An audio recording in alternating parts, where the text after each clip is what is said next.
Konstitutsiya 1993-жылы 5-майда кабыл алынган.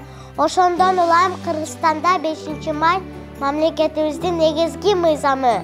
Конституция күнү деп белгиленип келет.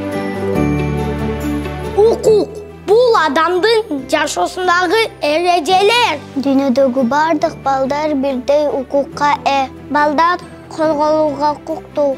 Балдар эс алууга жана ойноого укуктуу. Балдар акысыз билим алууга укуктуу.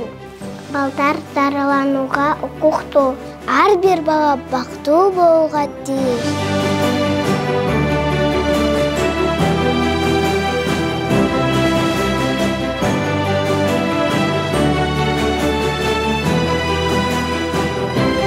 Балдар ата-энесинин жанында болуш керек. Биз айлана чөйрөнү коргоого милдеттүүбүз. Биз тазалыкты сактоого милдеттүүбүз. Биз улуттук баалуулуктарды сактоого милдеттүүбүз.